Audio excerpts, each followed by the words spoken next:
बहुत प्यारा पद है। श्री मीराबाई ने भी इस पद को गाया है, लेकिन श्री रैदास जी महाराज का भी यही शब्द के साथ में पद है। अपने नेत्रों को बंद करते हैं, ठाकुर जी का स्मरण करके कहते हैं, ठाकुर जी मेरे पास इतनी सामग्रियां, इतने 56 भोग पदार्थ का भोग लगाने के लिए धन, ये सब मेरे पास नहीं है, मेरे पास केवल वाणी है, मैं वही आपको प्रदान कर सकता हूं। यदि आपको ये सब सामग्रियां चाहिए तो आप अभी उनके पास चले जाओ, लेकिन मेरी वाणी सुनकर के मेरी टूटी फूटी सेवा और मेरी कुटिया में ही चारों धाम घूमने हैं, तो मैं पद के भाव से ही रिझा रहा हूं। आप अगर मेरी सेवा चाहते हैं तो मेरे पास आ जाना। तब श्री रैदास जी ने ये पद गाया,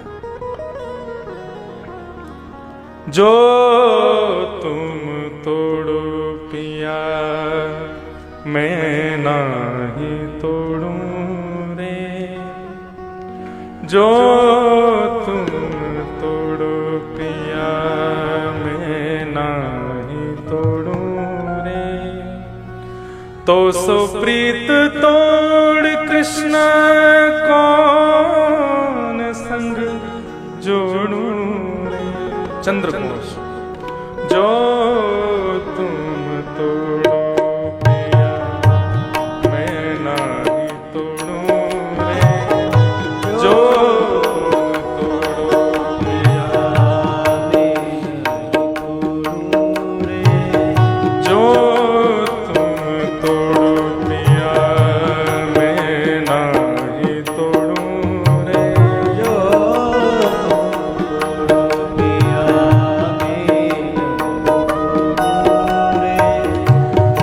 सो प्रीत तोड़ राम कौन संग जोड़ूं रे, तो सो प्रीत तोड़ राम कौन संग जोड़ूं रे, जो तुम तोड़ो राम मैं नाही तोड़ूं रे,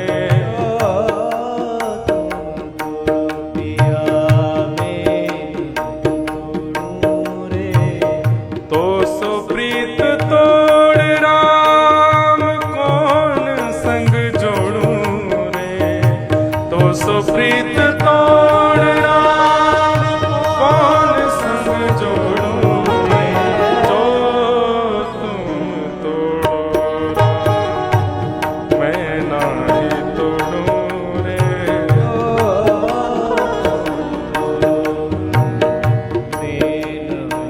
जय हो।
तुमरी ही आशा सबहि पहर, तुमरी आशा सबहि पहर, तुमरी ही आशा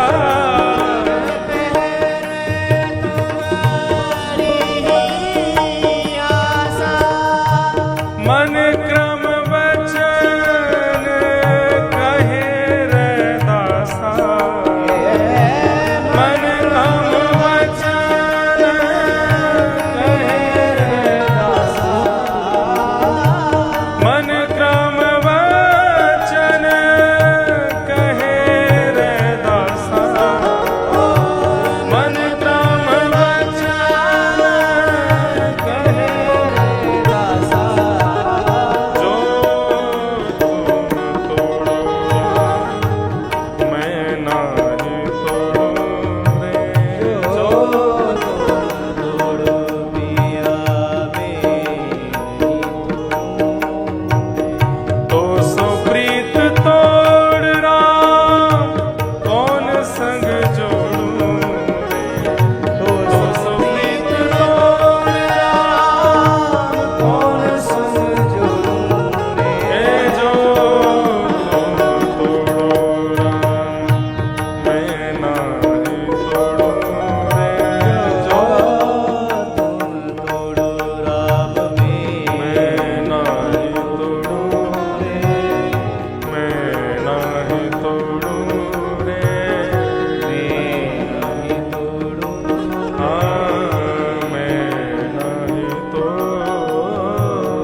जो तुम तोड़ो राम मैं ना ही तोड़ू रे।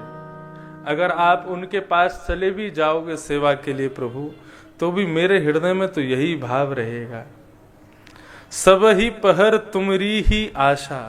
दिन भर में जितने प्रहर हैं मेरी आशा केवल आपसे है, मेरे केवल आप ही हैं जिससे मैं आशा करूं। लेकिन आप आशा करवाने वाले आपके लिए तो हजारों हैं, लेकिन मेरे लिए तो केवल आप ही हो प्रभु, और कोई नहीं है।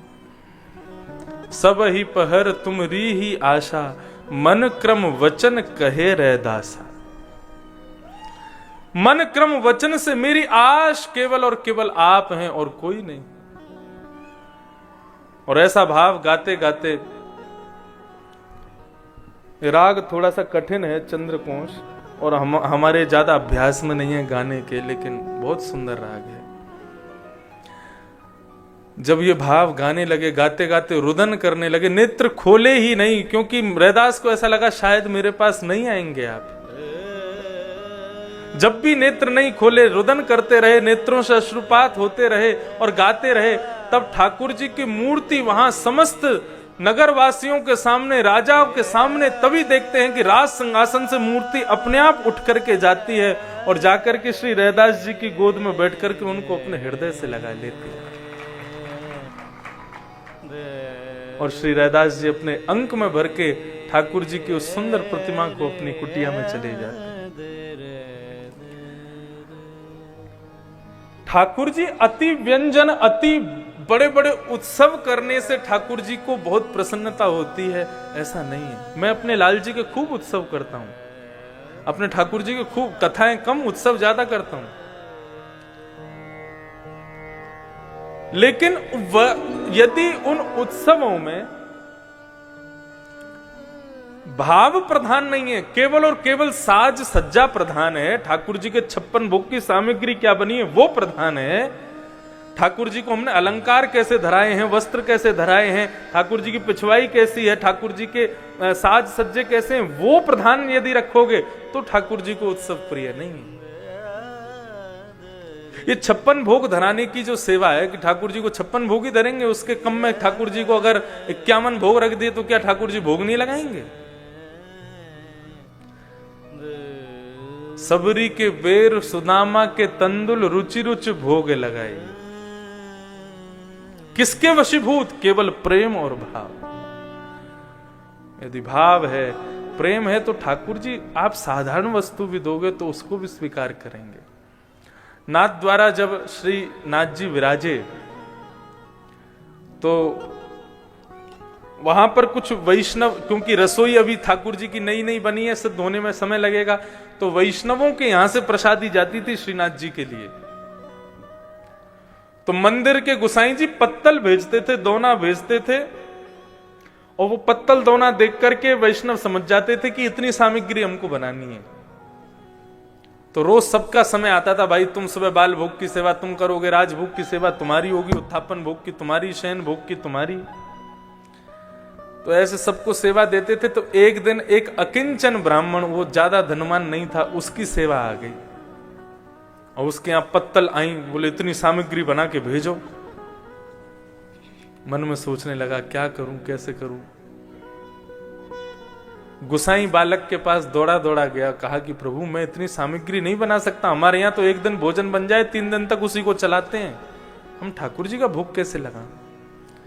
तब उन्होंने भी श्रीमद वल्लभाचार्य जी के उसी भाव को बताया। बोले सदगुरुदेव कहते हैं, श्रीमद जगतगुरु वल्लभाचार्य कहते हैं कि भाव सामग्री में केवल भाव का ही चयन कर लिया जाए तो भी ठाकुर जी स्वीकार करते हैं। तुम जो जो सामग्री बनाना चाहते हो, दोना पत्तल पर हाथ रख के केवल स्मरण कर लो और फिर बिना देके उसको ढक करके मंदिर भेज दो, ठाकुर जी अपने आप सब स्वीकार कर लेंगे। उसने वही किया, अपने घर जाकर के दोना खाली, पत्तल खाली, अब क्या करें, बना तो सकते नहीं, इतनी सामग्री है नहीं। तो सब में सोच लिया, इसमें ठाकुर जी के हलवा, इसमें ठाकुर जी के लिए मोहन थार, इसमें ठाकुर जी के लिए दाल, इसमें सब्जी, इसमें रोटी, इसमें पूड़ी, इसमें कचौड़ी, ऐसे सब में भाव करते हुए और नेत्र बंद से ही उसके ऊपर वस्त्र डाल दिया और थाली सजा करके और मंदिर में ले जा करके पधराई।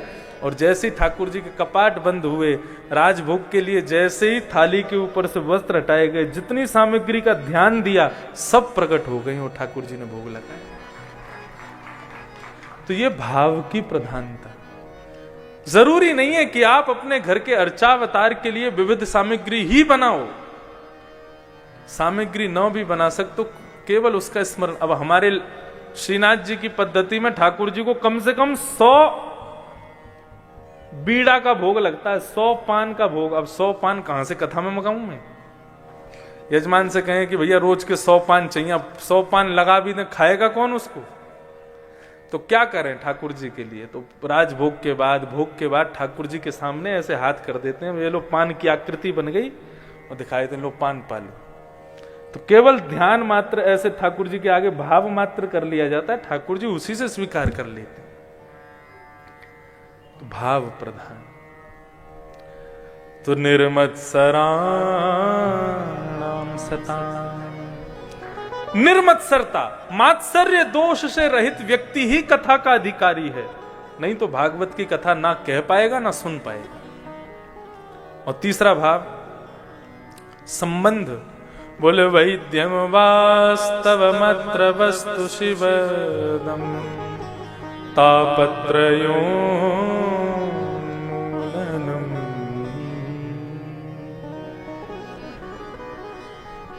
श्रीमद् भागवत का विषय संबंध क्या है? बोले ये हमारा संबंध किससे कराती है?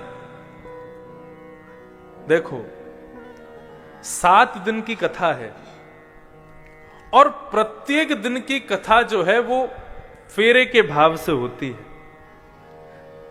हर दिन की कथा सुनकर के नंद नंदन के साथ में आप लोग फेरे लगा रहे हो, एक एक दिन एक एक फेरा पूरा होता चला जा रहा है। और हम कौन है? बोले फेरा लगावे वाले, भामर परवाए वाले पंडित जी हैं। हम कथा सुना के 4 घंटा में आपके फेरा ही लगवा रहे हैं। और ये सब कौन है? सब मंडली आती फेरा परवाने वाले पंडित जी के संग में, एक थाली लेके घूमते रहते हैं, बोले इसमें चावल अक्षत आदि इनके तिलक करो, जे करो, वो सब ये पूरी हमारी मंडली पधारी वृंदावन से। भामर किसके पढ़ रहे हैं? आपके पढ़ रहे हैं। सप्ताह कथा 7 दिन जिस दिन पूरे हो जाएंगे उस दिन आप सबके 7 फेरे ठाकुर जी के साथ पूर्ण हो गए। अब क्या हुआ? बोला अब हम तो चले जाएंगे, अब आप लोग भी अपने घर चले जाओ। मतलब अब गौने का इंतजार करो, गौना कब होगा? श्रीमद् भागवत सुनने के बाद में मानव को मृत्यु के भय से दूर हो जाना चाहिए, मानव को मृत्यु का इंतजार शुरू कर देना चाहिए। कब आएगी बताओ? हम ताल ठोक के बैठे इंतजार कर रहे हैं, तुम्हारा कब आओगी? कथा श्रवण के बाद में मृत्यु मृत्यु ना रह जाए, मृत्यु गौना बन जाए। हमने कथा सुनी थी, फेरा तो हमारे हो गए। बोले अब क्या? बोले प्रियतम अब जब बुलावा भेजेंगे, पालकी भेजेंगे, 4 कहार भेजेंगे, तब उस पालकी में बैठ करके अपने प्रियतम के देश जाएंगे। इस भावना के साथ 7 दिन में ठाकुर जी से ब्याह हो जाता है श्रोताओं का। और पानी ग्रहण कराया हमने, हम साक्षी के भाव से आए हैं, हमने साक्षी कराई, भाई पानी ग्रहण करा दिया आपका। अब गौने का इंतजार करो। बोले गौना कब आएगा? बोले पालकी आएगी, गौने में 4 कहार आएंगे उठाने वाले, अपने परिवार के ही जन 4 कहार बन के जब पालकी में उठा करके विमान बना करके शमशान से, शमशान क्या है? बोले ये एयरपोर्ट है, यहां से आपको अग्नि रूपी विमान में बिठा करके और आपको प्रियतम के देश यानी कि आपके ससुराल भेज दिया जाएगा। जाओ वहीं जाकर के रहो प्रियतम के पास। ये सब भी भाव है। तो श्रीमद् भागवत क्या करती है? किससे संबंध कराती है? बोले वैद्यम वास्तव मत्र वस्तु शिवदम।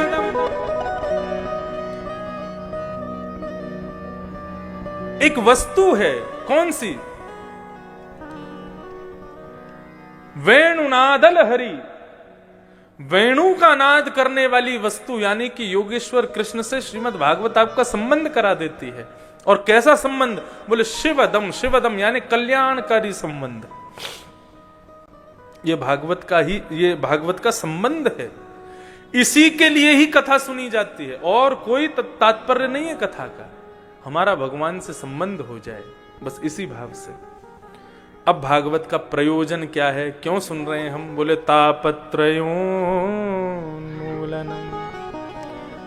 3 प्रकार के ताप, आदि दैविक, आदि भौतिक, आध्यात्मिक। भयंकर बारिश से जो आपको घाटा होता है उसको कहते हैं आदि दैविक ताप।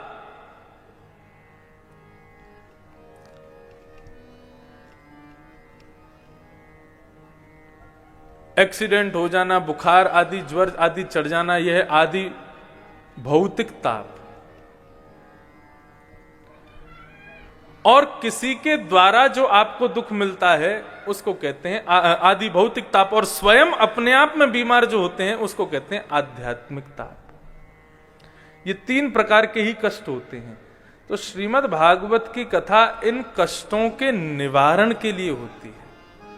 तापत्रयोन्मूलनम, कष्ट तो दूर नहीं होगा, लेकिन वो ताप तो दूर नहीं होगा, लेकिन उस ताप में मिलने वाला कष्ट दूर हो जाएगा भागवत की कथा से।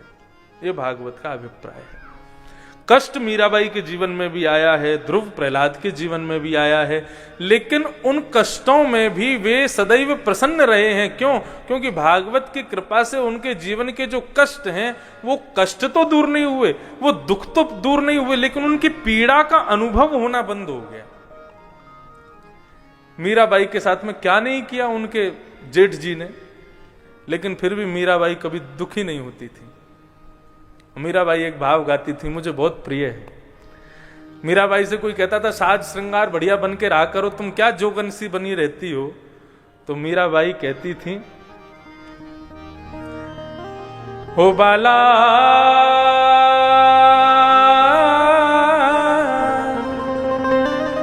मैं बैरागन हूंगी। हमारे जो मेरे साथ मेरे मित्र पढ़ते थे विद्यालय में, स्कूल में, वे लोग आज मुझको देखते हैं तो मुझसे कहते हैं, वो तुम कहाँ इतनी कम उम्र में यार, तुम बढ़िया धोती वोती पहन के, तिलक बढ़िया लगा के, और क्या व्यास क्यों बन गए? हमारे जैसे रहा करो, खेला कूदा करो, आनंद किया करो। बंधु, ये स्वरूप क्या है?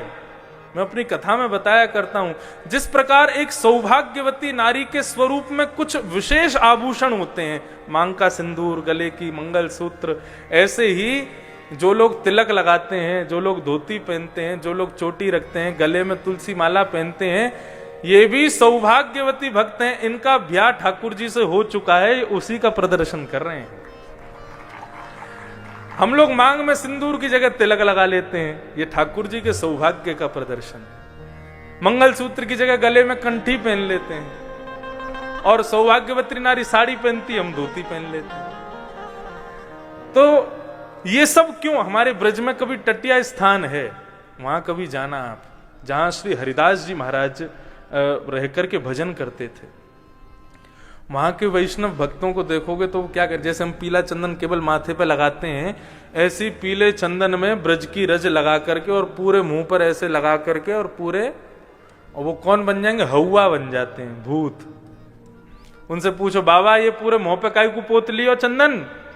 बोले पूरे मुंह पे पोत के जब बिहारी जी के सामने जाएंगे तो हजारों सुंदर लोगन के बीच में बिहारी जी कहेंगे ये हौवा कौन आया हो है, तो मुंह को देख करके बिहारी जी को हंसी आ जाएगी, ये हमारे ऐसा मुंह बना के जाऊं। तो ये वैष्णव भक्तों के जो स्वरूप हैं, ये वैष्णवों के विविध विविध, कोई जटा रखे है, कोई चोटी रखे है, कोई बड़े बड़े बाल रखे है, कोई महाराज बढ़िया वस्त्र पहने, किसी ने सादा वस्त्र पहने, कोई सौल में ही घूम रहा है। ये वैष्णवता क्यों? इसी बात को, इसी भाव को प्रस्तुत कर रही हैं श्री मीराबाई। बड़े भाव से मेरे साथ गाना, और कल से कथा में सब तिलक लगा के बैठना, और कथा में ही नहीं, कथा के बाद भी भैया ये हमारे सौभाग्य का दर्शन है। अब तो 7 दिन में ब्याह हो ही गए तो रोज तिलक लगा करके ही जाओ, तिलक लगाओ, चंदन लगाओ, कुछ भी लगाओ, माथा कभी सूना नहीं रहना चाहिए। गाइए, मीराबाई कह रही है, हो बाला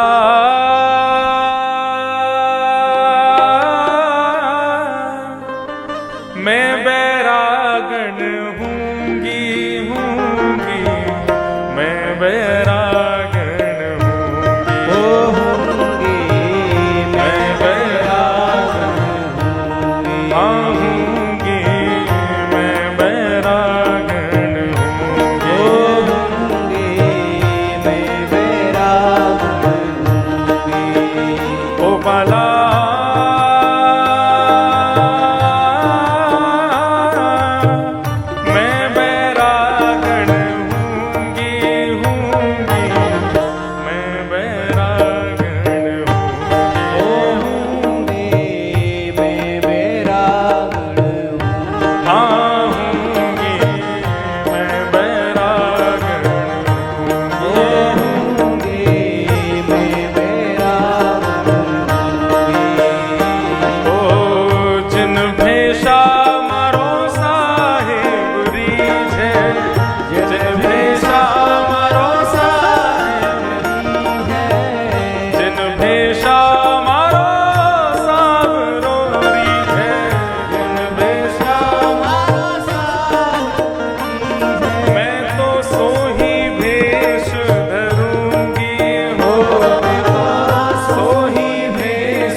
वहां बसत है मतलब वृंदावन में बसता है।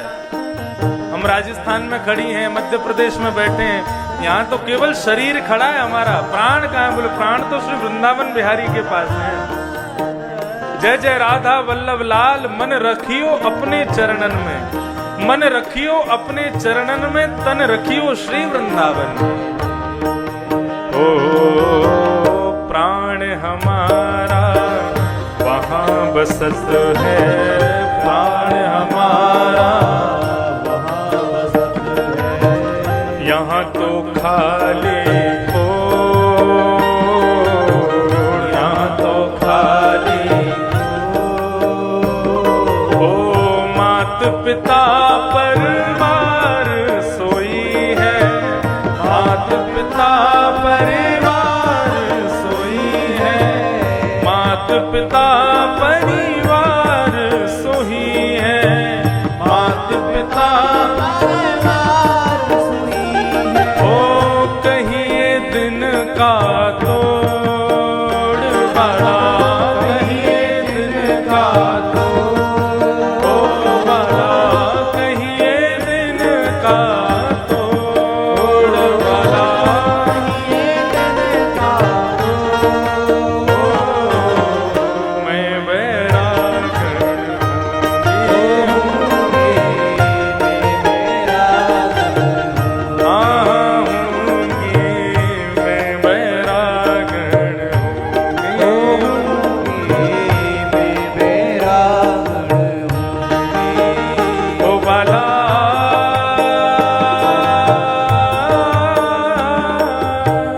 मैं बैरागन हूँगी, हूँगी, मैं बैरागन हूँगी,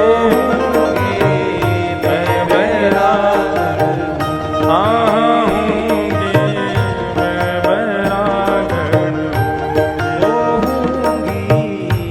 बैरागन होऊंगी,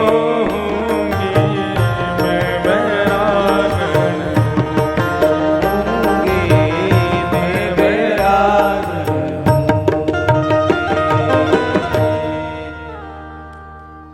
जिन भेषा मारो साहिब रीझे, जिस भेष को देख करके ठाकुर जी रीझ जाएं, मैं तो सो ही भेष धरूंगी, हो मैं बैरागन। कोई पैंट शर्ट पहन करके मंदिर दर्शन करवे जाता है तो ठाकुर जी को कोई विशेष प्रभावित नहीं होता, कोई विशेष प्रभाव नहीं पड़ता। कोई धोती पहन के आवे, बगलबंदी पहन के, कुर्ता पहन के, बढ़िया सिर पर पाग वाग पहन के, फूल चंदन वंदन लगा के, तिलक लगा के, हाउ बिलाऊ सा बन के जावे तो ठाकुर जी जरूर देखते हैं ये कौन आया है मेरे पास। हजारों लोग ठाकुर जी का दर्शन कर रहे हैं, लेकिन उन हजारों में ठाकुर जी किसको देख रहे हैं ये जरूरी बात है। तो श्रीमद् भागवत हमारा उस वस्तु से संबंध कराती है। तापत्रयोन्मूलनम श्रीमद्भागवते महामुनि कृते किंबा परैरीश्वरः सद्यो हृदय वरुध्य तित्रकृत भी शुश्रूषुभिस्तत्क्षणात्। इस प्रकार भागवत जी के दो मंगलाचरण, अब तीसरा मंगलाचरण। निगम कल्पतरोर्गलितं फलम् सुखमुखारमितद्रव संयुतम् पिबत भागवतं रसमालयम् मुहुरहो रसिका भुवि भावुका।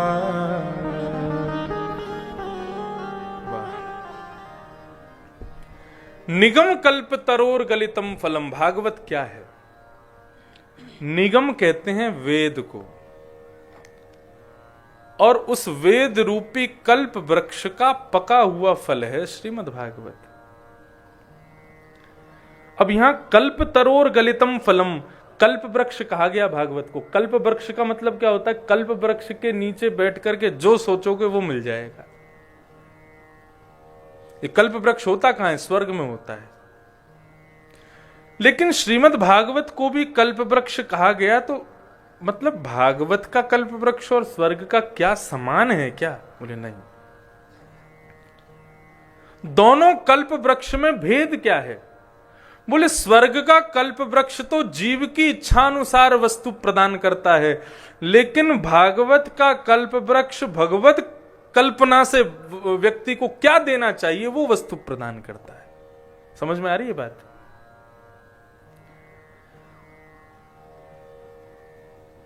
स्वर्ग का कल्प वृक्ष कैसा है? स्वर्ग का कल्प वृक्ष ऐसा है कि आप स्वर्ग गए और स्वर्ग में जाकर के आपने सोचा कि बहुत तेज भूख लगी है, कहीं भोजन मिल जाए, तो आपके सामने 56 भोग प्रकट हो जाएंगे, सोचते ही प्रकट हो जाएंगे। आपका मन करेगा इतना खाऊं, पेट ही ना भरे, तो खाते ही जाओगे, पेट भरेगा ही नहीं। आपका मन करे खाते खाते थक गया हूं, कोई खिलाने वाला आ जाए, तो खिलाने वाले तुरंत प्रकट हो जाएंगे, जो सोचोगे तुरंत। लेकिन खाते खाते यदि आपने सोच लिया कि मैं इतना खा रहा हूं, देवता कहीं गुस्सा होकर मेरी पिटाई ना कर दें, तो ये भी हो जाएगा, देवता प्रकट होकर तुरंत पीटना शुरू कर देंगे। मतलब जो विचार मन में आ गया वो पूरा होगा ही होगा। ये स्वर्ग के कल्प वृक्ष की खासियत है। और मानव बुद्धि आप सब जानते हैं, ये बुद्धि कभी भी कुछ भी सोच लेती है। इस बुद्धि में कभी भी कुछ भी विचार उत्पन्न हो जाते हैं। यदि ये कल्प वृक्ष पृथ्वी पर होता तो वास्तव में हम लोग सरकार इस बात की शर्त पर बनाते कि कल्प वृक्ष को उखाड़ के फेंकेगी तो ये सरकार जीतेगी। क्यों? आदमी सोचता है उसको मिल जाता है। बोले कुछ नहीं, रात में बैठ करके हमने तो बस इतना सोचा था कि कहीं मैं रात में बिस्तर से गिर ना जाऊं, सुई गिर गया। क्यों? कल्प वृक्ष है। तो ऐसा कल्प वृक्ष है स्वर्ग का। स्वर्ग के देवता इतने डरे डरे रहते हैं कि हम कुछ सोच ना लें, क्योंकि जो सोचेंगे वो मिल जाएगा। लेकिन भागवत का कल्प वृक्ष कैसा है? निगम कल्प तरोर गलितम फलम। भागवत का कल्प वृक्ष यानी कि जब तक पंडाल खाली है तब तक कोई बात नहीं, जैसे ही भागवत जी आके विराजमान हुई तो ये पंडाल ही कल्प वृक्ष बन जाता है। और उसके नीचे जो व्यक्ति बैठा है उसकी कल्पना के अनुसार ये पंडाल आपको, ये वृक्ष आपको कुछ नहीं देगा। ये आपके हित में जो होगा वो आपको प्रदान करेगा। श्रीमद् भागवत मां का स्वरूप भी है, पिता का स्वरूप भी है। तो मां का एक स्वभाव होता है कि बेटा जो मांगे वो वस्तु मां उसको नहीं देती। बेटे की सार्थकता जिसमें है, बेटे को जो वस्तु देनी चाहिए, जिस वस्तु को देने से बेटे का ही कल्याण होगा, मां वही देती है। भरी सर्दी में बेटा यदि ठंडा पीने को कहे तो मां नहीं देगी, मां उसको वही देगी जो उसके लिए उपयोगी है। गर्म दूध देगी, उसमें केसर वगैरह डाल के देगी, बढ़िया बना के देगी। ठीक उसी प्रकार भागवत के कल्प वृक्ष के नीचे आकर के आप यदि वरदान मांगने लग जाओ कि हम बहुत सुख संपत्ति वाले हो जाएं, हम पे ये आ जाए, वो आ जाए, ये आ जाए, वो आ जाए, तो भागवत आपको वो प्रदान नहीं करेगी। भागवत आपको वही प्रदान करेगी जो आपके लिए योग्य है। भगवान के सामने या भागवत की कथा में भी या कहीं पर भी जहां पर आपकी मांगने की इच्छा प्रकट होती है तो दो ही वस्तु मांगनी चाहिए। पहली वस्तु, या तो भगवान को मांगो कि आप हमें मिल जाओ, और ये आप नहीं कर सकते, भगवत मिलन में आपकी कोई ज्यादा इंटरेस्ट नहीं है कि भगवान मिले, हमें कोई ऐसा भाव नहीं है, दूसरी वस्तु मांगो, प्रभु जिसमें मेरी सार्थकता हो वो मुझे दे देना, जिसमें मेरी योग्यता हो वो मुझे दीजिए। आपको लगता है कि मेरी योग्यता इसमें है तो वही मुझे दीजिएगा। आप मेरा कभी गलत नहीं सोचेंगे। हम भगवान से अपनी विचारधारा प्रस्तुत करके कुछ चीज मांग लेते हैं, तो क्या आपको पता है जो आप मांग रहे हो वो आगे चल करके आपके लिए सहयोगी बनेगा? नहीं बनेगा। कई बार हम ऐसी वस्तु मांग लेते हैं जिससे हमारा कोई अभिप्राय नहीं है और वो वस्तु मिल जाती है, फिर बाद में भगवान से रोते हैं कि इसको कैसे भी लो वापस। तो इसलिए भगवान से सदैव दो वस्तु मांगो। वैसे भागवत का सिद्धांत तो भगवान से कुछ मत मांगो, भगवान से मांगना है तो भगवान को मांगो कि आप मिल जाओ।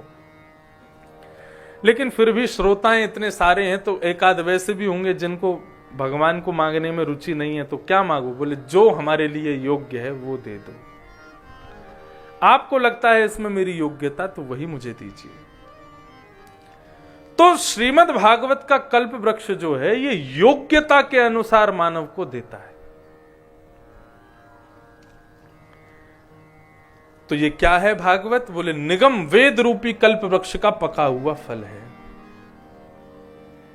और कैसा है? बोले सुख मुखादमृत द्रव संयुतम, श्री शुकाचार्य जी के मुख लग जाने से ये भागवत रूपी जो फल है ये अमृत द्रव्य संयुतम, ये अमृत के समान हो गया है।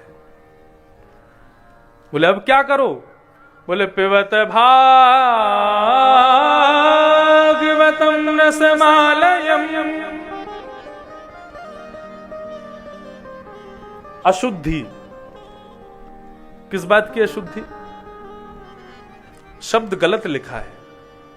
वो कह रहे हैं इस भागवत की कथा को पियो, पिबत भागवतम नहीं, श्रवण कहना चाहिए, सुनो। ये कोई पीने का विषय तो है नहीं, ये पीने की बात क्यों कही जा रही है? बंधु यही तो गूढ़ बात है, यही तो समझना है। पिबत भागवतम, पीने में और सुनने में क्या अंतर है? सुनी हुई बात की विस्मृति हो सकती है, लेकिन पिए हुए पदार्थ की औषधि की क्रिया होती ही है, उसमें कुछ आपको कुछ करना नहीं पड़ेगा। आपको बुखार चढ़ गया, कोरोना हो गया, आप डॉक्टर के पास गए तो डॉक्टर ने आपको पूरा डिस्क्रिप्शन लिख करके दिया, ये दवाई लेनी है, ये दवाई लेनी है, ये दवाई लेनी है, पूरी सब कुछ ले लिए। अब आपके कान में दवाइयों का नाम डॉक्टर बोल दे तो क्या कान में दवाई के नाम बोलने से आपका रोग दूर हो जाएगा? नहीं दूर होगा। डॉक्टर क्या कहेगा? बोले दवाइयों के नाम लिख दिए हैं, इनको समय समय अनुसार गर्म पानी, गुनगुने पानी से आप लोग सेवन कीजिए, पीजिए। ठीक उसी प्रकार ये श्रीमद् भागवत भव औषधि है। इस भव सागर में जितनी भी पीड़ाएं हैं उन सबकी औषधि है ये। इसको केवल सुनो मत। पैरासीटामोल दवाई का नाम सुनने से बुखार नहीं उतर जाएगा, पीना पड़ेगा आपको। ठीक उसी प्रकार ब्रह्मा जी तो कहते हैं कि भगवान ने हमको दोने के आकार के कान क्यों दिए? भगवान भार का ढांचा नहीं भी बनाते तो भी काम तो चल रहा था, सुनने वाली वस्तु तो भीतर है। ये भार का ढांचा भगवान ने क्यों बनाया? इसकी आकृति दोने की जैसी क्यों दी?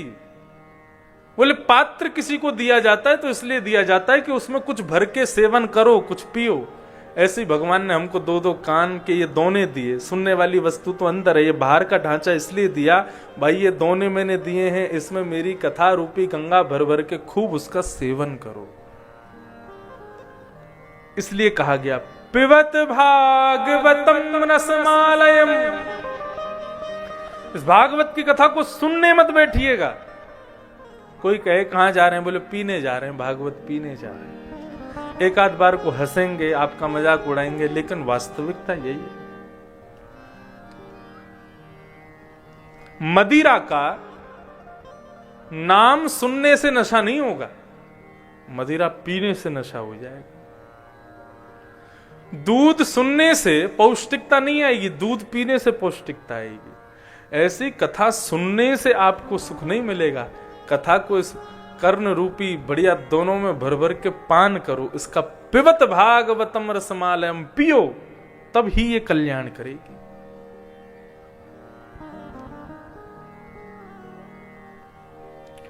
और कब तक सुनो? बोले मोहर हो रसिका भूमि भावुका। मोहर हो, निरंतर पीते रहो। रसिका भूमि भावुका, हे रसिक जनों, हे भावुक जनों, आप सब इसको सुनो। इस प्रकार से 3 श्लोकों में मंगलाचरण करते हुए हम भागवत जी को प्रणाम करते हैं और अब कथा में प्रवेश करते हैं। नैमिषे अनमिक्षेत्रे ऋषयः सौनकादय सत्रम स्वर्गाय लोकाय सहस्त्र सम्मासत। अनमिष क्षेत्र किसको कहते हैं? नैमिषारण्य को। उसको अनमिष क्षेत्र क्यों कहा गया? देवताओं की सबसे बड़ी पहचान क्या है? सब लोग सावधानी से सुनो। नैमिषे अनमिष क्षेत्रे देवता 88,000 सौनकादि ऋषि ब्रह्मा जी के पास गए और ब्रह्मा जी से जाकर के बोले हमको ऐसी जगह बताओ जहां पर बैठ करके हम यज्ञ कर सकें, जो अत्यंत पवित्र हो। तब ब्रह्मा जी ने अपना चक्र छोड़ दिया, बोले इसकी निमी नोक जहां जाकर के गिरेगी वो स्थान आपके यज्ञ के लिए श्रेष्ठ होगा। तो वो जाकर के गिरी कहां? एक आरण्य में, एक जंगल में, उसी का नाम पड़ गया नैमिषारण्य। लेकिन वहां पर कौन बैठे? बोले अनमिष क्षेत्र। अनमिष मतलब, अनमिष कहते हैं पलकों को, बिना पलक वाले जो होते हैं उनको अनमिष कहा जाता है, यानी कि देवताओं के पलक नहीं होती है। अब पलक तो होती होंगी, झपकते नहीं है वो। ये देवताओं की सबसे बड़ी पहचान है कि उनके पलक नहीं होती। वे अनमिष मतलब इसका भाव ये भी कर सकते हैं, पलक तो होती है लेकिन वो कभी अपनी आंखों को ऐसे टिमटिमाते नहीं है, इसलिए उनको अनमिष कहा जाता है। तो नैमिषारण्य में 88,000 सौनकादि ऋषि अनमिष होकर के एक यज्ञ कर रहे हैं, ये भाव बताया गया। मतलब बिना पलक झपकाए यज्ञ कर रहे हैं। और कैसा यज्ञ, कितने दिन में पूर्ण होगा? बोले सहस्त्रम सम्मासत, 1000 वर्षों में पूर्ण होने वाला यज्ञ कर रहे हैं। इतने में ही वहां सूत जी महाराज का आगमन हुआ। सूत जी के आते ही समस्त सौनकादि ऋषियों ने, 88,000 ऋषियों ने उनसे प्रश्न किए, 6 प्रश्न किए। और इन्हीं 6 प्रश्नों में आगे की कथा है। कौन कौन से प्रश्न है, ध्यान से सुनो। किम श्रेय शास्त्र सारः स्वावतार प्रयोजनम, किम कर्म के अवतारश्च धर्मः कम शरणं गतः। 6 प्रश्न कौन कौन से? पहला, किम श्रेय, भगवान के अवतार का श्रेय किसको जाता है? वो राक्षसों को मारने के लिए आते हैं कि भक्तों के लिए आते हैं? संतों को दर्शन देने लिए आते हैं कि पृथ्वी को सुख प्रदान करने आते हैं? किस लिए आते हैं भगवान? इसका श्रेय किसको जाता है? पहला प्रश्न। दूसरा, शास्त्र सारः का, इतने सारे शास्त्र हैं हमारे हिंदू वैदिक सनातन धर्म में, इनका सार क्या है? फिर स्व अवतार प्रयोजनम, भगवान के अवतार का प्रयोजन क्या है? अरे कभी इंसान बन के आते हैं तो हमने तो ये भी सुना, कभी मगरमच्छ, कभी कछुआ बन के आ जाते हैं, कभी मत्स्य बन के आ जाते हैं, कभी बराह बन के आते हैं, कभी नृसिंह बन के आते हैं। ये भगवान के अलग अलग रूप धारण करने का प्रयोजन क्या है? एक ही रूप में क्यों नहीं आते? अरे एक ही रूप में परशुराम आए, उसी रूप में बराह आ जाते, उसी रूप में सब, ये रूप क्यों बदलते हैं भगवान? उसका अगला प्रश्न किया, किम कर्म, भगवान आके करते क्या है? जब भगवान ऊपर बैठे बैठे सब काम कर सकते हैं तो फिर आते क्यों हैं पृथ्वी पर? 5वां प्रश्न किया, के अवतारश्च, भगवान के अवतार कितने होते हैं? क्या उनकी कोई सीमित गिनती है? और अंतिम प्रश्न किया, धर्मः कम शरणं गतः, भगवान धर्म की स्थापना करने के लिए आए, धर्म स्थापन हो गया, अब भगवान चले गए, भगवान के जाने के बाद धर्म कहां गया? धर्म किसकी शरण में गया? हमारे ये 6 प्रश्न है, आप सुनाइए। और इन्हीं 6 प्रश्नों के उत्तर में श्री सूत जी भागवत कथा सुनाते हैं। और श्री सूत जी महाराज कहना प्रारंभ कर रहे हैं कि सवै पुंसां परो धर्मो यतो भक्ते दोक्षजे अहैतुक्य प्रतिहता ययात्मा संप्रसीदति।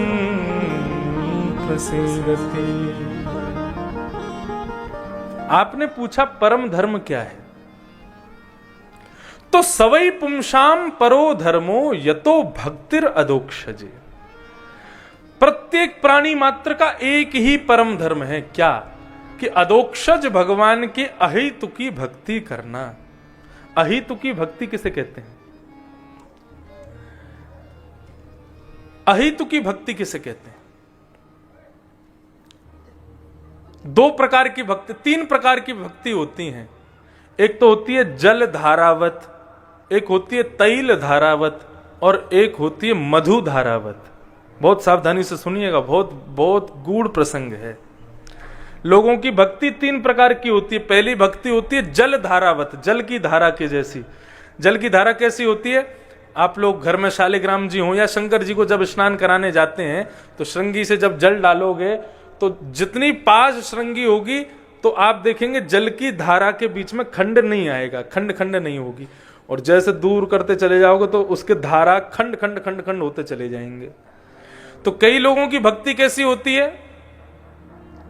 बोले उनकी भक्ति जल धारावत होती है।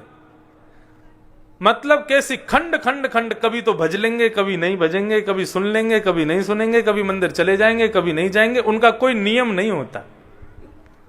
वो भगवान के दर्शन करने नहीं, अपने दर्शन भगवान को देने जाते हैं। देखो हम ठीक ठाक हैं, देख लो हमको। तो जल धारावत। माता जी पिताजी पीछे पड़ रहे हैं, बोले सर झुका के प्रणाम कर महाराज जी को। तो फिर बड़े बुरे मन से नीचे सिर झुका के प्रणाम कर लेंगे, कर तो लेंगे लेकिन बिना मन के। उनको कहते हैं जल धारावत। अगले आते हैं तैल धारावत। ये हो गई जल की धारा। अब है तेल की धारा। तेल की धारा डालो तो तेल की धारा जल से ज्यादा टिकती है। सरसों के तेल को ऐसे नीचे डालोगे तो जल की धारा टूट जाती है, लेकिन तैल धारा जो होती है वो बहुत ज्यादा ऊंचाई करोगे तब टूटेगी, तब खंडन होगा। इसका मतलब क्या है? बोले तैल धारावत कैसे होते हैं? बोले जब कथा में आएंगे तो 7 दिन में इनके अंदर भक्ति ज्ञान वैराग्य सब जग जाएंगे। घर जाते ही 9 बजे बैठ जाएंगे ध्यान लगा करके। घर वाले पूछेंगे क्या हुआ? बोले कथा सुन के आए, अब हमको वैराग्य आ गया है, अब हमको कुछ नहीं करना है। 7 दिन कथा सुनेंगे, उसके बाद में अपना दिनचर्या बना लूंगा। सुबह 4 बजे उठना, उठ करके पाठ करना, पाठ करके ये करना वो करना, माता पिता को प्रणाम करना, और प्रणाम करके कथा सुनने जाऊंगा। बिल्कुल शांत रहूंगा, हंसूंगा नहीं, बोलूंगा नहीं। अब मेरे अंदर वैराग्य जग रहा है। ये तैल धारावत। मतलब जितने दिन कथा चलेगी उतने दिन तो खूब बढ़िया। और जैसी कथा करके महाराज जी चले गए तो 8वें दिन ही महाराज सुबह उठे, सुबह 9 बजे। माँ बाप बोले क्यों आज क्यों लेट? वो 7 दिन से जल्दी उठ रहा था तो एक दिन बीच में छुट्टी भी है, आज थोड़ा लेट उठूंगा, कल फिर वो कल उठ जाऊंगा, परसों उठ जाऊंगा। धीरे धीरे कथा जैसे जैसे दूर चलती चली गई वैसे ही वैसे खंड खंड खंड खंड होता चला गया। ये तैल धारावत। और तीसरे होते हैं मधु धारावत। मधु किसे कहते हैं? शहद को। शहद जो होती है उसकी धारा में कभी खंडन नहीं आता। मधु की धारा कभी खंडित नहीं होती, उसको बीच से काटना पड़ता है, उसको बचाना पड़ता है, रोकना पड़ता है, मोड़ना पड़ता है, तब जाकर के रुकती है। आप डाल करके भले ही अपना पात्र सीधा कर लो तब भी उसमें से टपकता ही रहेगा, गिरता ही रहेगा। यह है श्रेष्ठ भक्त का लक्षण। परम धर्म क्या है? बोले जल धारावत तैल धारावत भक्ति नहीं, मधु धारावत भक्ति जो करता है वही है परम धर्म। चाहे संसार के कितने भी नियम आ जाएं, कानून आ जाएं, कैसी भी परिस्थिति आ जाए, भूकंप आ जाए, भूचाल आ जाए, लेकिन उसके हृदय में ठाकुर जी के प्रति जो भाव है वो निरंतर बना रहे। हमारे ब्रज के भक्त जन गाते हैं, जिस देश में जिस वेश में परवेश में रहो, राधा रमण राधा रमण राधा रमण रहो। गाइए। इस देश में इस देश में परवेश में रहो, राधा रमण राधा रमण राधा रमण कहो। जिस देश में जिस वेश में परवेश में रहो, राधा रमण राधा रमण राधा रमण। जिस देश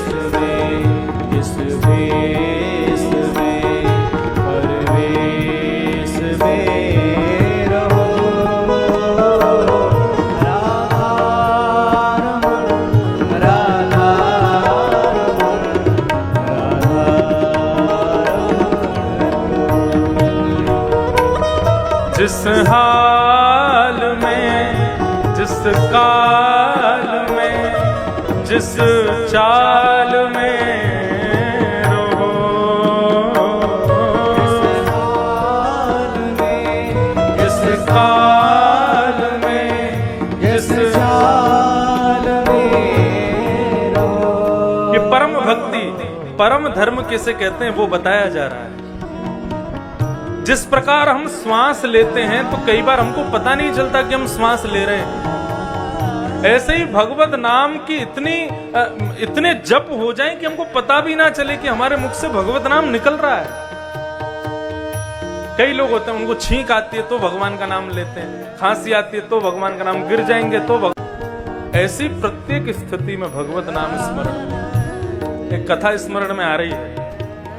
एक कथा हुई तो जिस प्रकार सामर सिंह परिवार अपने कुछ प्रियजनों को भी बुलाते होंगे, उन्होंने भी बुलाया। एक मंत्री जी को बुलाया कथा में। अब मंत्री जी बड़े व्यस्त अपने काफिले के संग जैसे तैसे पहुंचे कथा में, और आते ही बोले भैया मेरे को बस प्रणाम करवा दो, महाराज जी को तुरंत निकलूंगा, एक मीटिंग है, ये है वो है, जाना है। तो मंच पर आए, आकर के महाराज जी को प्रणाम किया। तो महाराज जी ने उनसे कहा कि भाई भगवान का स्मरण किया करो, भगवान का नाम जप करने के लिए समय निकाला करो। कहां बताएं प्रभु, जहर खाने का समय नहीं है, भगवान को स्मरण कहां से करें हम। बोले कभी भी दिन भर में 2 मिनट ही निकालो, लेकिन भगवत स्मरण किया करो। एक हमारे बड़े अच्छे श्रोता हैं कथा के, अभी लॉकडाउन में मैं अकिंचन कथाएं कर रहा था। अकिंचन मतलब ना पंडाल, ना मंच, ना व्यासपीठ, कुछ नहीं। वो कथा सुबह होती थी, 3:45 बजे शुरू होती थी, 6:30 बजे जब दुनिया उठती थी तब तक तो हमारी कथा पूरी। और उसमें पंडाल क्या था, बोले आकाश ही पंडाल है। और सर्दी का समय आया तो अंगीठी वगैरह जला के बैठ जाते थे। तो ऐसी कथा भी उन्होंने कराई। मुंबई के निवासी बहुत बड़े सेठ हैं, अब नाम नहीं लूंगा क्योंकि वो सुन ही रहे होंगे तो फिर कहेंगे आप हमारा प्रचार ऐसा मत करो, लेकिन उनसे कुछ सीखने को मिले इसलिए बता रहा हूं। उनका नियम क्या है, वो हर घंटे भगवान को याद करते हैं। कैसे? अब खुद तो हम बैठ नहीं पाएंगे, तो उन्होंने अपने फोन में हर घंटे का अलार्म लगा रखा है, और हर घंटे में अलार्म क्या बजता है, राम राम राम राम राम राम राम राम। अब वो किसी भी स्थिति में हो, चाहे मीटिंग में बैठे हो, चाहे हवाई जहाज में बैठे हो, चाहे ट्रेन में बैठे हो, चाहे सो रहे हो, रात्रि में भी बजता है वो। चाहे कितने भी लोगों के संग बैठे हो, चाहे किसी ब्याह में बैठे हो, चाहे कहीं बैठे हो। कई बार तो मेरे संग बैठे होते हैं तो बैठे बैठे मौन हो जाएंगे, तो मैं समझ जाता हूं कि इनका अलार्म बज गया है। तो उतनी देर क्या करते हैं, बोले भगवान का स्मरण करते हैं। हर घंटे 24 घंटे भगवान का स्मरण करते हैं वो। ये प्रेरणा उनको प्राप्त है कथा के माध्यम से, हर घंटे भगवत स्मरण करते हैं। हम उनसे सीखते हैं कि हमको भी ऐसा करना चाहिए, लेकिन हम कैसे करें? 4 घंटा बीच में अलार्म बजा तो क्या करेंगे? अब बीच में कथा तो रोकेंगे नहीं, यहाँ तो 4 घंटा स्मरण चल ही रहा है, लेकिन भगवत स्मरण की कोई उन्होंने प्रतिबंधित कोई समय नहीं है कि इतना ही समय। वो कहते हैं महाराज जी हम इतने धृष्ट हैं कि भगवान के लिए केवल 10 मिनट निकालेंगे। अरे ये संपूर्ण जीवन, संपूर्ण काल, संपूर्ण परिस्थिति भगवान ने दी है। हर घंटे उनको याद करके उनको धन्यवाद करना चाहिए कि हे प्रभु आपका बहुत धन्यवाद, आपने एक और घंटा मुझको दिया है मेरे जीवन में। ऐसा तो जिस काल में, जिस हाल में, जिस चाल में रहो, राधा रमन राधा रमन राधा रमन कहो। तो उन मंत्री जी से व्यास जी ने कहा भगवत स्मरण किया करो। बोले जहर खाने का समय नहीं है। बोले जहर नहीं खाना है, भगवान का नाम बोलना है। 2 मिनट ही निकालो, लेकिन निकालो। उन्होंने क्या किया, वो सवेरे सवेरे जब डोल डाल करने जाते थे तो बाथरूम में बैठ करके भगवान का नाम गाते थे, जय सिया राम, जय जय सिया राम, जय सिया राम। अब हनुमान जी का एक नियम है, क्या? यत्र यत्र रघुनाथ कीर्तनम तत्र तत्र कृतमस्तकांजलिम बाष्पवारी परिपूर्ण लोचनम मारुतिम नमत राक्षसांतकम। हनुमान जी ने वरदान मांगा है राम जी से। क्या? बोले कि प्रभु आप लीला पूरी करके अब अवध से जा रहे हो, मुझको यहीं धरती पे ही छोड़ जाओ। बोले क्या करोगे यहाँ रह के? बोले प्रभु चरित्र सुन वे को रसिया। आपको नहीं पता, लेकिन इन हजारों लोगों में कहीं ना कहीं हनुमान जी जरूर बैठे होंगे और सुन ही रहे होंगे। कहीं भी कथा होती है हनुमान जी जाते हैं, ऐसी कहीं भी कोई कीर्तन करता है तो हनुमान जी वहां पहुंच ही जाते हैं। तो हनुमान जी बोले, प्रभु ये कीर्तन की ध्वनि कहां से आ रही है, कृपा करके मुझको वहीं पहुंचा दो। तो जैसे ही पहुंचे तो मंत्री जी बैठे बैठे गा रहे हैं राम राम राम राम। अब तो हनुमान जी बोले, राम राम, इसको यही जगह मिली थी भगवान नाम गाने के लिए। एक थप्पड़ मारा उसको, रुक जा, तेरी भगवान से शिकायत करूंगा मैं जाके। शौचालय में जाकर के भगवान का नाम गाता है। भगवान के पास पहुंचे हनुमान जी, तो राम जी थोड़ी पे हाथ रखे दुखी से बैठे थे। तो हनुमान जी पहुंचे, प्रणाम किया, जय हो रघुनंदन, आप इतने उदास क्यों बैठे हैं? बोले नहीं कुछ नहीं। बोले बताइए ना क्या बात है, आपके मुखमंडल की ऐसी कांति हमको कभी दिखती नहीं, आप कहिए किसने पीड़ा दी है आप? बोले हमारे कमर में चोट लग गई है, उसका पीड़ा से हमको थोड़ा सा कष्ट हो रहा है। हनुमान जी बोले आपकी आज्ञा हो तो मैं देखूं कहां है आपको चोट। तो जैसे ही पीछे देखा तो किसी के पंजे का निशान था, और वो किसी बानर के ही पंजे का निशान था। हनुमान जी बोले किसी बानर की इतनी हिम्मत, मेरे रहते हुए मेरे प्रभु श्री राम को पंजा मार के गया, किसने मारा मुझे बताओ। राम जी बोले नहीं हम नहीं बताएंगे, तुम खुद ही खोज लो किसने मारा, हम किसी की शिकायत नहीं करेंगे तुमसे। पूरे विश्व भर के बानरों को वैकुंठ में इकट्ठा किया हनुमान जी ने, और बोले भाई किसने किया है अपने आप बता दो, नहीं तो अपनी प्रचंड गदा से तुम्हारे मस्तक का भेदन कर दूंगा मैं। सब बानर थर थर कांपे, बोले कि भैया आपके हाथ में जो वस्तु हो उसको कोई और ले जा सकता है? बानर के हाथ में कोई चीज आ जाए, उसको कोई और पाना चाहे तो क्या वो ले सकता है? शेर भी कितना भी पराक्रमी हो, बंदर के हाथ से कोई चीज ले नहीं सकता। सब बानर बोले रघुनाथ जी आपके हाथों में रहते हैं, आपके हस्तकमल में ही हनुमान जी श्री रघुनाथ जी रहते हैं, भला उनको आपके अलावा और कौन स्पर्श कर सकता है? बोले बात तो सही है। बोले ऐसे नहीं मानोगे, तुम एक काम करो, सब लोग आ करके अपना पंजा रखो, मैं पंजा देखूंगा, जिसका पंजा लगेगा मैं उसी को पकड़ लूंगा। सब बानर आ करके राम जी की पीठ पर पंजा रखें, अपने पंजा मारने का तरीका दिखावें, तो किसी का मिले ही नहीं। सब मार मार के चले गए। तो अंत में राम जी ने सब बानरों को इशारा किया, बोले इनसे कहो ये भी मिला में। सब बानर बोले हनुमान जी सबने मिला लिया, किसी का मिला नहीं। बोले हाँ वही सोच रहे, फिर कौन मार गया? बोले आप भी तो बानर हो, आप लगा। बोले तुम्हारी हिम्मत कैसे हुई मुझ पर संदेह करने की, मैं करूंगा ऐसा कृत्य? राम जी बोले संदेह नहीं कर रहे हैं, ऐसे जानकारी के लिए देख रहे हैं, करके देख लो क्या जाता, तुम मार तो सकते नहीं हो। हनुमान जी के हाथ कांपने लगे, और जैसे ही महाराज वहां पर उन्होंने रखा, सब बानरों ने देखा, बोले यही है यही है यही है, इनका ही हाथ है।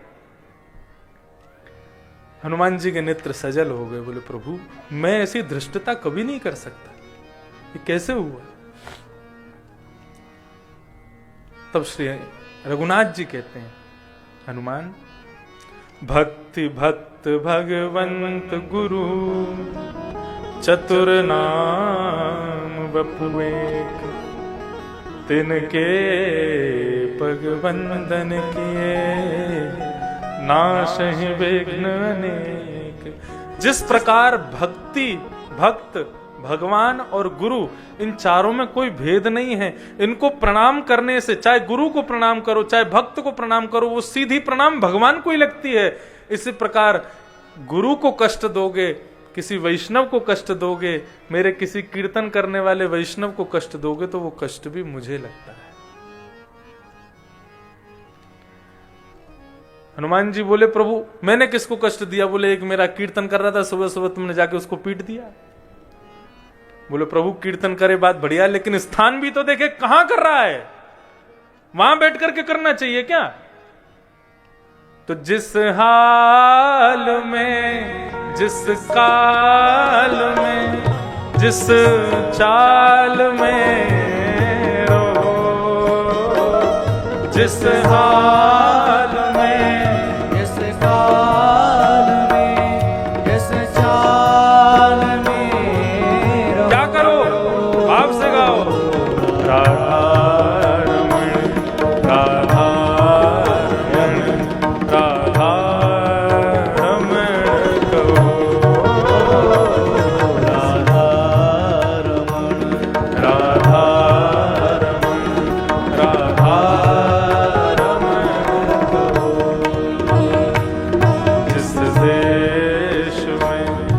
जिस वेश में परिवेश में रहो। राधा रमण राधा रमण राधा रमण हे राधा रमण राधा रमण राधा रमण कहो। हे राधा रमण राधा रमण राधा रमण कहो। राधा रमण राधा रमण राधा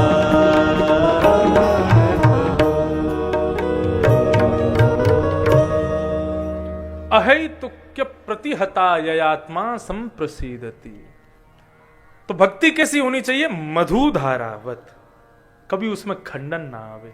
यही परम धर्म है। हमने जो कथा सुनाई उसको सोच के कहीं आप भी उस सेठ जी की तरह, मंत्री की तरह वहीं आप भगवान स्मरण मत करना। वो तो केवल एक भाव है बताने का कि भगवत स्मृति हर समय हो। यही परम धर्म है। कि धर्मस्वनिष्ठितः पुंसां विश्वक्सेन कथासु नोत्पादयदधिरतिं श्रम एव हि केवलम्। धर्मस्वनिष्ठितः पुंसां विश्वक्सेन कथासु। अच्छा, एक बात, आप धर्म कर रहे हो और वो धर्म सही हो रहा है, ये आपको कैसे पता चले? कई लोगों को तो लगता है मंदिर में जाकर के निर्दोष जानवरों की बलि चढ़ाना ही धर्म है। हमारे द्वारा व्रत अनुष्ठान किए जाते हैं, हमारे द्वारा बड़े बड़े व्रत किए जाते हैं, हमारे द्वारा बड़े बड़े यज्ञ किए जाते हैं, लेकिन वो व्रत, वो यज्ञ, वो अनुष्ठान सिद्ध हुआ है, ये आपको कैसे पता चले? वही बात बता रहे हैं। बोले धर्म स्वनिष्ठितः पुंसाम विश्वक्सेन कथासु। मैं एक कथाकार हूं इसलिए मत सुनना इस बात को, लेकिन भागवत जी कह रही हैं इसलिए सुनिएगा। बोले कि यदि आपकी रुचि भगवान की कथा में बढ़ने लग जाए तो समझिएगा आपके व्रत अनुष्ठान जितने भी आपने किए हैं वो वास्तव में फलीभूत हुए हैं।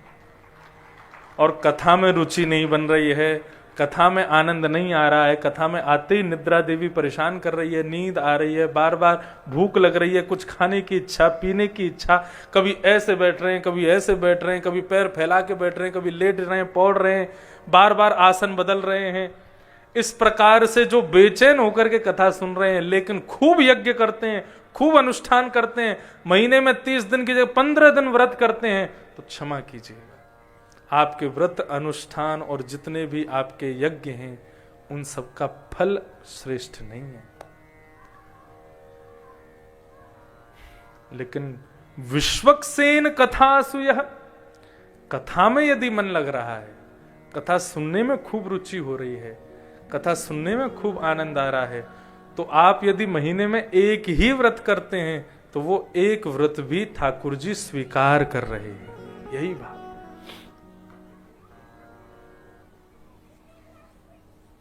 इस प्रकार श्री सूत जी महाराज ने धीरे धीरे प्रश्नों का उत्तर देना शुरू किया।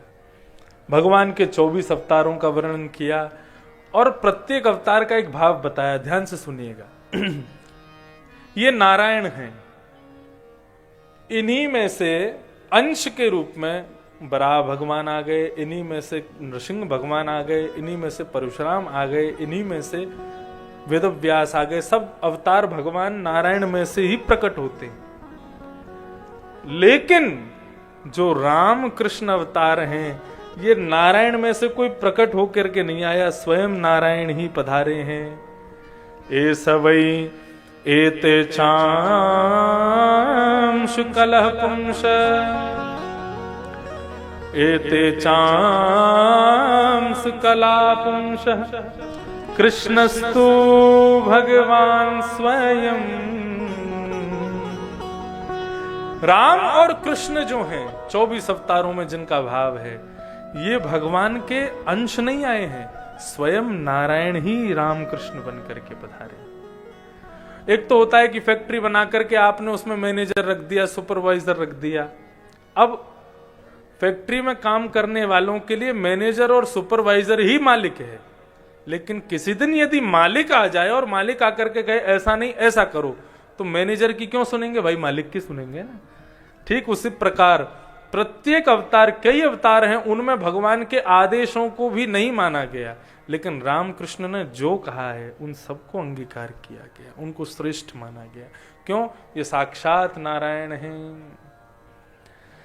भागवत की रचना कैसे हुई ये कथा बताई गई। इदम भागवतम नाम पुराण ब्रह्म संहितम उत्तम श्लोक चरितम चकार भगवान ऋषि। भगवान वेदव्यास जी के द्वारा ये भागवत संहिता तैयार की गई। कहां तैयार किया गया इनको? बोले ब्रह्म नद्याम सरस्वत्याम, ब्रह्म नदी सरस्वती के तट पर इनको लिखा गया। कहां है सरस्वती? पूरे भारत में सरस्वती का दर्शन केवल 1.5 किलोमीटर का है। 1.5 किलोमीटर की नदी, सबसे छोटी नदी सरस्वती कहां है? बद्रीनाथ। बद्रीनाथ से आगे जाएंगे तो माना गांव पड़ता है, वहां माना गांव में सरस्वती का उद्गम है, और थोड़ी दूर बाद ही सरस्वती लुप्त हो जाती, फिर नहीं दिखती। वहीं श्री वेदव्यास जी की गुफा है जहां पर श्रीमद् भागवत की रचना हुई है।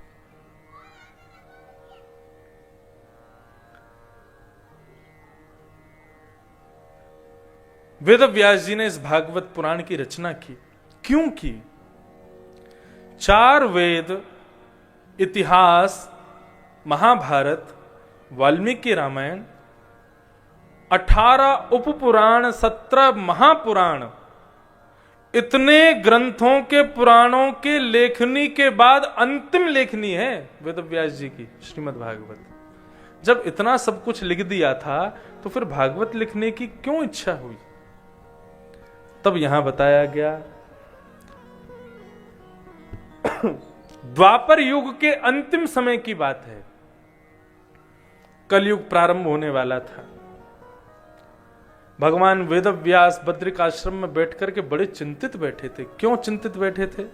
बोले युग धर्म व्यतिकर्म। बोले युग बदलने वाला है, और युग कौन सा आ रहा है? बोले कलयुग। बोले लोगों की मनस्थिति, बुद्धि सब विकृत हो जाएगी। अब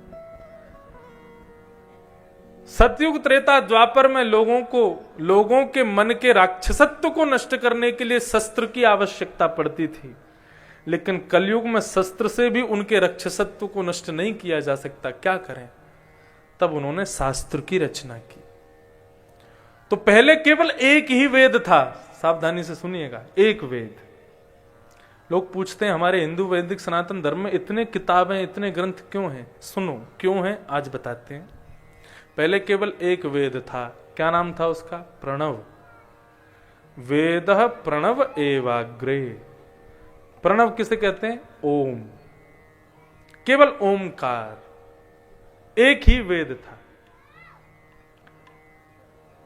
मंच पर बैठकर के व्यास जी केवल ओम शब्द का ही उच्चारण करते थे, और वही ओम शब्द ना जाने लोगों के हृदय में किस भांति प्रवेश करता और उनके मन के संशय दूर हो जाते। कथा पूरी हो गई, सब लोग घर जाओ, बस हो गया, इतनी कथा।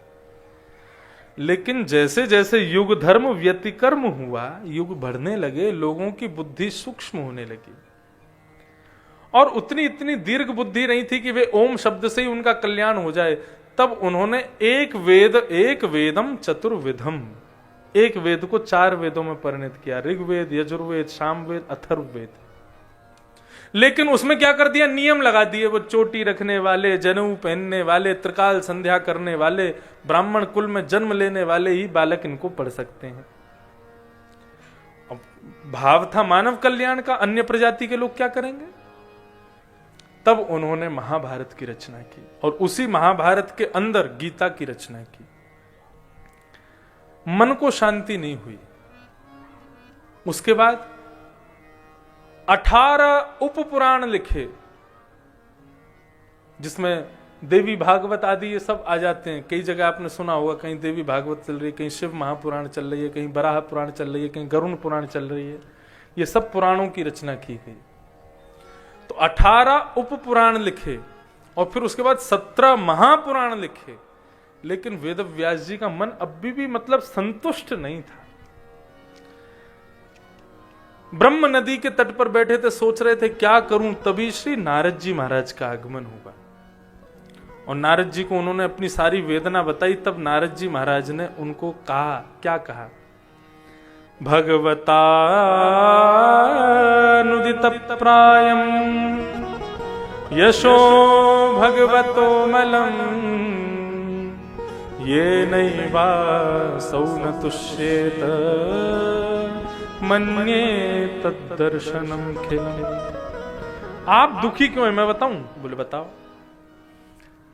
चतुर्विध पुरुषार्थ मैंने पहले दिन बताया था किसको कहते हैं, धर्म, अर्थ, काम और मोक्ष। इन चारों को चतुर्विध पुरुषार्थ कहते हैं। बोले आपने प्रत्येक ग्रंथ में, प्रत्येक उपनिषद में, प्रत्येक पुराण में केवल इन 4 धर्मों की सिद्धता कैसे प्राप्त हो यही बताया बस।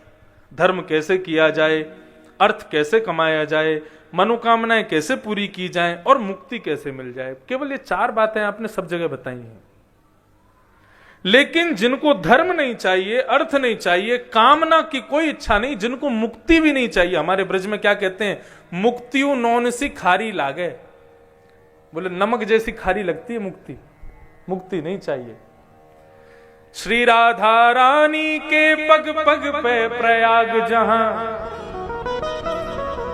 केशव की केली कुंज कोटि कोटि काशी है, यमुना में जगन्नाथ, रेणुका में रामेश्वर, तरु तरु पे पड़े रहत अयोध्या निवासी हैं। गोपिन के द्वार द्वार हरिद्वार बसत जहां, बद्री केदारनाथ फिरत दास दासी हैं। स्वर्ग अपवर्ग लेकर करेंगे हम क्या, जान लो हमें, हम वृंदावन वासी हैं। ये वृंदावन है। बद्री केदारनाथ फिरत दास दासी, गोपिन के द्वार द्वार हरिद्वार बसत जहां। सारे तीर्थ धाम कहां हैं? श्रीधाम वृंदावन में है। और वो वृंदावन के लोग क्या कहते हैं, हमको मुक्ति नहीं चाहिए। कहा करूं वैकुंठ ही जाए, क्या करेंगे हम वैकुंठ जाके? क्यों नहीं जाना वैकुंठ? जहां नहीं नंद, जहां नहीं यशोदा, जहाँ नहीं नंद, जहाँ नहीं यशोदा, जहां नहीं गोपी ग्वाल और गाय, कहाँ करूं वैकुंठ ही जाए, कहाँ करूं वैकुंठ। गोविंद प्रभु श्री गोविंद दास जी का पद है। वे कहते हैं कि ब्रज तज मोरी जाए बलाएं। बोले मेरे ऊपर जो बलाएं हैं ना, लोगों की अलाए बलाएं, ब्रज को छोड़ के किसी को जाना है तो मेरी अलाए बलाएं चली जाएं, मैं तो नहीं जाऊंगा ब्रज छोड़ के। अभी तो ब्रज की महिमा जिस दिन आएगी कथा में, उस दिन ये सब ज्ञान उपदेश सब फीके लगेंगे। ब्रज की महिमा ऐसी है। तो ब्रज के लोग क्या कहते हैं, मुक्ति उन्होंने सी खारी लावे, मुक्ति भी उनको प्रिय नहीं होती है।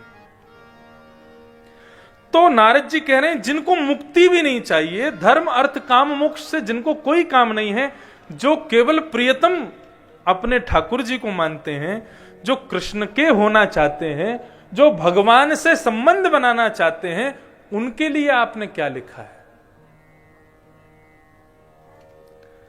बहुत सावधानी से सुनिए सब लोग।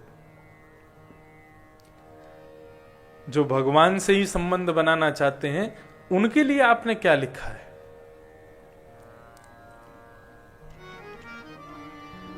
न यद्वचश्चित्र पदम हरेर्यशो, जगत पवित्रम प्रगणित करहिचित्, तद्वायुषम तीर्थमुशन्ति मानसा, न यत्र हमसा निर्मंतु शिक्षया। जिनको केवल भगवान से ही मतलब है, जिनके सब कुछ भगवान है, उनके लिए आपने क्या लिखा है? सब लोग इधर देखो, सावधानी से सुनो कथा। एक कथा स्मरण आ रही है श्री कुम्भन दास जी की, मुझे बड़ी प्रिय लगती है कथा। भगवान के श्रीनाथ जी के अष्ट सखाओं में एक सखा हुए श्री कुम्भन दास, जिनको भगवान के अलावा किसी से काम नहीं है, वो लोग सावधानी से सुने। जिनके लिए भागवत ग्रंथ की रचना हुई है, उनके लिए ये कथा है। कुम्भन दास जी एक बार यमुना जी के पुलिन पर बैठ करके और राग भैरव गा रहे थे। इतने में ही हमारे यहां फतेहपुर सीकरी है, फतेहपुर सीकरी आगरा से आगे, वहां के राजा वो वहां से जा रहे थे। तो उन्होंने जैसे ही सुना, ऐसे सुंदर स्वरों को सुनकर के वाह वाह वाह वाह वाह करने लगे। कुम्भन दास जी ने पीछे मुड़ के देखा, ये वाह वाही कौन कर रहा है? तो किसी ने कहा, बोले फतेहपुर सीकरी के राजा आपके स्वर को सुन के वाह वाही कर रहे हैं।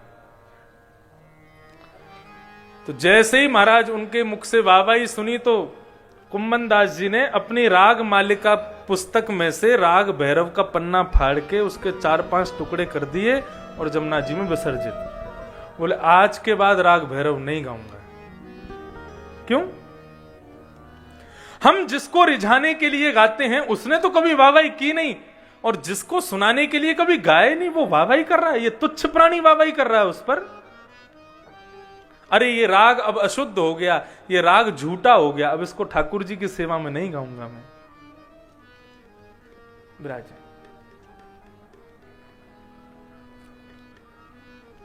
ये ठाकुर जी की सेवा के लिए अब उपयोगी राग नहीं है, इसको नहीं गाऊंगा। लेकिन राजा के कर्णरंध्र से प्रवेश किए हुए स्वर उसको बार बार कुम्भन दास का स्मरण करा रहे हैं। कभी अपने सैनिकों को भेजे, दूतों को भेजे, बैलगाड़ी भेजे, पालकी भेजे, कैसे भी उनको लेके आओ, मुझे सुनना है उनसे। कुम्भन दास जी सबको वापस भेज दो, बोले हम नहीं जाएंगे। अब कुम्भन दास जी दीनहीन परिवार से थे, उनके घर में शीशा भी नहीं था, वो तिलक स्वरूप भी लगाते थे। तो यमुना जी में देखते थे, जब खुद का चेहरा दिखता था तो उससे अपना स्वरूप बनाते थे। ऐसे दीनहीन परिवार से, परिवार के सब लोग पीछे पड़ गए। अरे राजा बुलाता है, कुछ धन द्रव्य दे देगा तो घर बढ़िया चलेगा, चले जाओ। बोले ठीक है, अब क्यों बुलाएगा, तो चले जाएंगे। राजा ने पालकी भेजी, बोले लेके आओ। कुम्भन दास जी महाराज बोले पालकी में नहीं जाएंगे, पैदल जाएंगे हम। और गोवर्धन और वहां से सीकर फतेहपुर सीकरी बहुत दूर है। बेचारे पैदल पैदल चले, सुबह की शाम हो गई तब पहुंचे। राजा ने अपने बड़े बड़े देश के मित्र बुला रखे थे राजा, और सबको बुलाया था। बोले ऐसा स्वर सुनाऊंगा कि तुम लोगों ने कभी नहीं सुना होगा। श्री कुम्भन दास जी महाराज वहां जाकर के खड़े हो गए। राजा बोला मुझे आपसे राग भैरव सुनना है। बोले बस भैरव सुनना है, कोई पद सुनना हो कुछ? बोले नहीं, वो आपकी इच्छा जो आप सुनाना चाहो। कुम्भन दास जी बोले राग तो हम भैरव सुनाएंगे, लेकिन गाएंगे ऐसा कि तुम दोबारा हमको बुलाओगे नहीं। और यहां पर कुम्भन दास जी ने पद गाना शुरू किया। भगत